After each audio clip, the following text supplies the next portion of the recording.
(28절까지) 하나님이 쓰시는 대단원, 하나님이 쓰시는 대단원이란 말씀으로 이 새벽에 은혜의 말씀 전하도록 하겠습니다.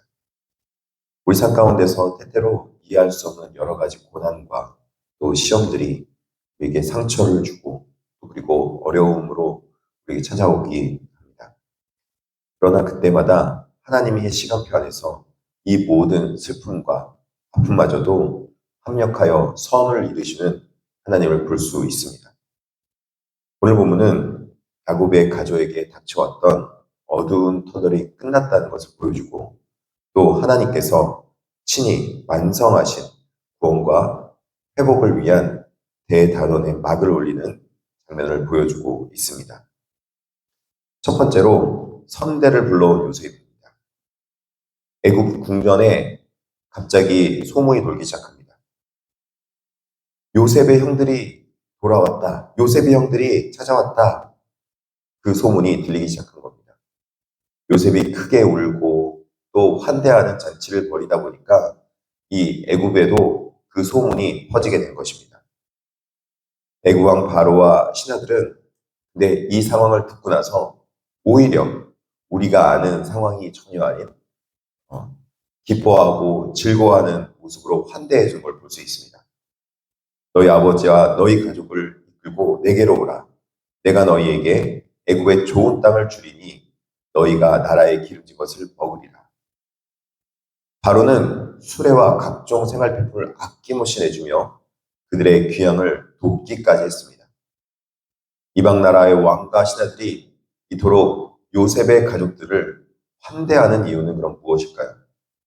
이는 요셉이 평소에도 성실하게 또 신실하게 그들에게 봉사하였고 또 그들을 위해서 일했던 존재였음을 명확히 보여주고 있습니다. 왕실과 온 나라는 요셉의 지혜와 헌신 덕분에 국가적 대기근의 위기에서 벗어날 수 있었습니다. 학자들은 이를 코람데오, 즉 하나님 앞에서의 삶이 맺은 열매라고 해석합니다.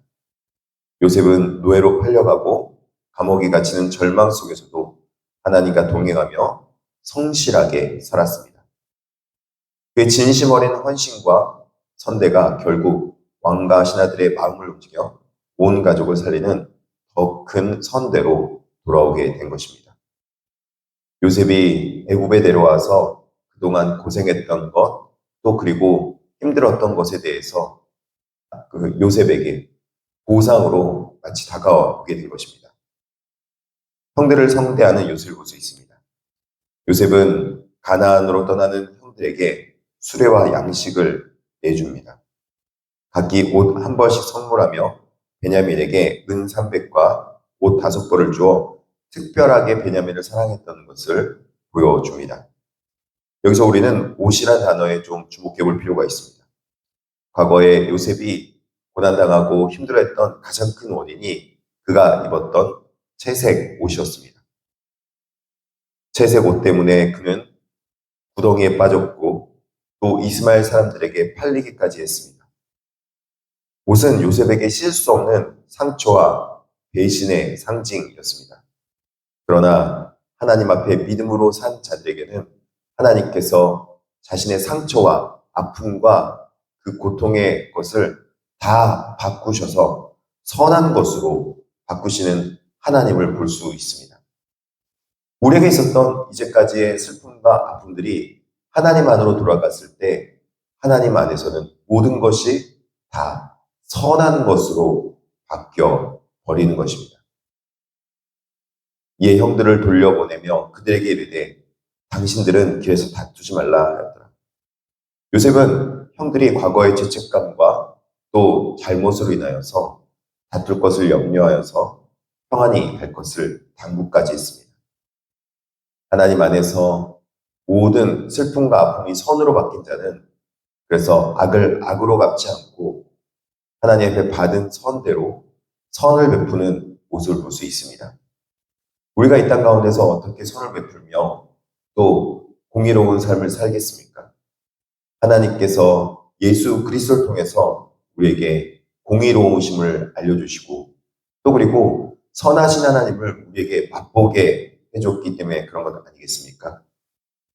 십자가를 지시고 원수가 된 우리에게 예수 그리스도의 옷, 즉 구원의 옷을 입혀주신 구주 예수님의 은혜가 있었기 때문에 우리는 이 땅 가운데서 때로는 속상하고 억울한 일 당하고 힘든 일을 당할 때에도 선을 베풀며 또 공의롭게 이 땅에 좋은 일들을 행할 수 있는 능력이 우리 삶 가운데 펼쳐지게 되는 것입니다. 선대가 불러온 결과입니다. 가나안으로 돌아온 형들은 아버지 야곱에게 요셉이 살아있으며 애굽의 총리가 되었다는 놀라운 소식을 듣게 됩니다. 오랜 세월을 아픔으로 아들을 잃었다는 아픔으로 슬픔 가운데 갇혀있던 야곱은 처음에는 그 말을 믿지 못하고 어리둥절합니다. 하지만 요셉이 자기를 태우려고 보낸 애굽의 수레를 보고서야 기운이 소생하기 시작합니다. 28절에 이스라엘이 이르되 조카도다 내 아들 요셉이 지금까지 살아있으니 내가 죽기 전에 가서 그를 보리라. 이 구절은 성경에서 야곱을 이스라엘로 부릅니다. 슬픔과 절망에 빠져 마치 스올로 내려갈 것만 같았던 날들이 야곱에게 있었는데 하나님의 언약의 믿음을 따라 살아간 백성들에게 하나님께서 다시 한번 언약의 백성인 이스라엘로 깨어나는 순간입니다. 눈에 보이는 수레가 야곱을 소생시키듯이 우리의 역사 가운데 쉽지 않은 절망이 있을지라도 하나님 앞에 믿음의 소망을 잃어버리지 않는 자들에게는 이처럼 하나님께서 선한 일을 마지막에 대전에 이루시는 걸 볼 수 있게 만들어 주십니다. 우리의 삶도 때로는 무너지는 것 같고 끝난 것 같은 순간을 맞이합니다. 그러나 하나님은 우리의 고난 뒤에 가장 완벽한 구원의 대단원을 마지막 준비하고 계십니다. 요새처럼 일상 속에서 성실히 하나님과 동행하며 악을 선으로 갚는 용서의 삶을 살아갈 때 우리의 작은 믿음의 순종을 통하여 하나님의 선하심이 드러나게 될 것이고 하나님께서 영광 받으시며 하나님이 기뻐하시는 거룩한 모습으로 우리가 하나님을 잘 드러낼 수 있을 줄 믿습니다. 이런 놀라운 축복의 통로가 되기를 축복합니다. 기도하겠습니다. 사랑과 은혜가 풍성하신 하나님 아버지, 오늘 요셉의 가정을 온전히 회복시키시는 하나님의 구원의 대단원을 보게 하시니 감사합니다. 때로는 우리 삶 속에 이해할 수 없는 고난과 상처가 있지만 그 모든 아픔조차 합력하여 선을 이루시는 하나님이 계심을 온전히 신뢰하게 하여 주시옵소서. 완악한 마음을 버리고 십자가의 보혈로 씻김받고 복수 대신 선을 베풀 수 있는 자가 되게 하여 주시옵소서. 특별히 기도하옵기는 하나님의 거룩한 백성들에게 육신의 치유하심과 또 그리고 주님의 도우심을 맛보게 하여 주시옵소서.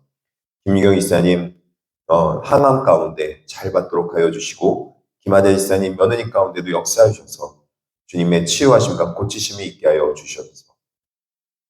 김하자 이사뿐만 아니라 여러 집사님과 권사님들 또 하나님 믿음의 성도들 목이 아프고 또 허리가 아프고 여러 가지 아픈 부분들 하나님께 치유하여 주시옵시고 백내장 걸려서 치유받는 이호견 권사님도 하나님께서 고쳐 주시옵소서. 감사하며 예수님의 이름으로 기도드립니다. 아멘.